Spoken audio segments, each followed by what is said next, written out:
In SEAL training, we have a boat. We refer to it as the Inflatable Boat Small, an IBS. It's about 8 feet long, weighs about 100 pounds, fully inflated, carried by 7 guys.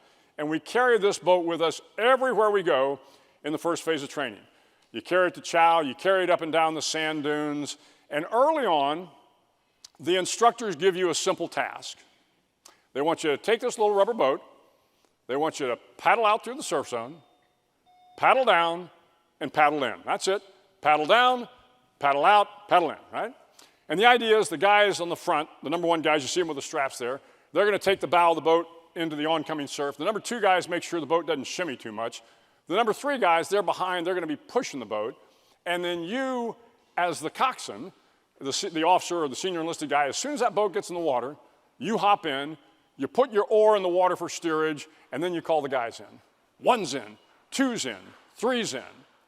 And then once everybody's in the boat, you find out what teamwork is all about. Because if everybody in that boat doesn't dig just as hard as everybody else, if everybody in that boat doesn't listen to the stroke count of the coxswain, that boat is not going to make it through surf like this. And this is the standard surf in Coronado in the wintertime. And you will find yourself very unceremoniously dumped back on the beach. But the other thing about the boat is you find out very quickly that I don't care if you are the biggest, the smartest, the fastest, the strongest SEAL in that boat, you can't paddle the boat by yourself. We're called the SEAL teams for a reason, because it takes a team to kind of get you through life and to get the mission done. Well, fast forward about 25 years.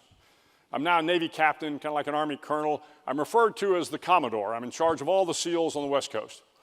And I'm going out for a routine parachute jump. And the idea is we get up in a C-130 about 13,000 feet, the ramp comes down, just like this kid in the picture. When the jump master gives you the sign, you jump out, arms extended, legs back, and you fall from 13,000 feet down to about 5,500 feet.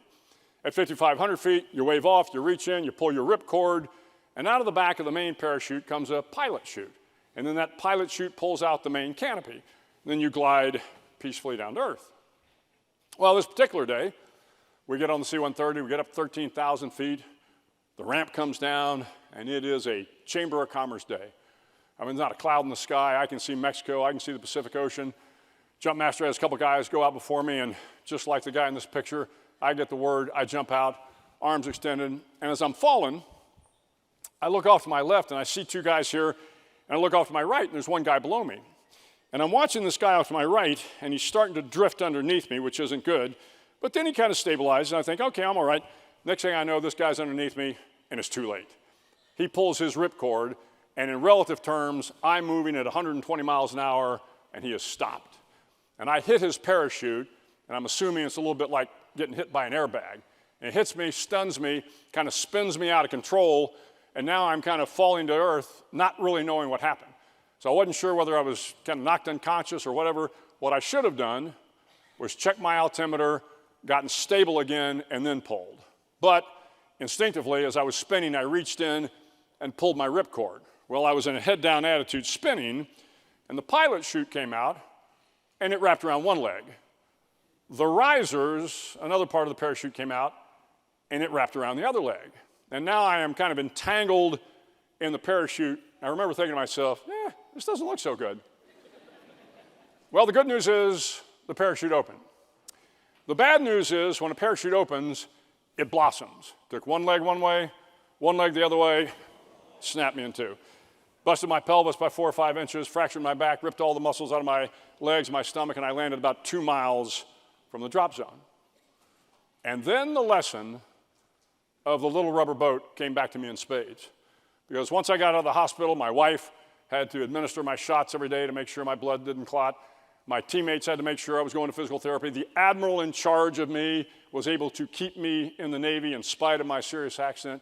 It took a whole lot of people to get me through that time. You will all find moments like that in your life. And what I would offer to you is make as many friends as you can. Have as many colleagues as you can. Accept the goodwill of strangers. Because I don't care who you are.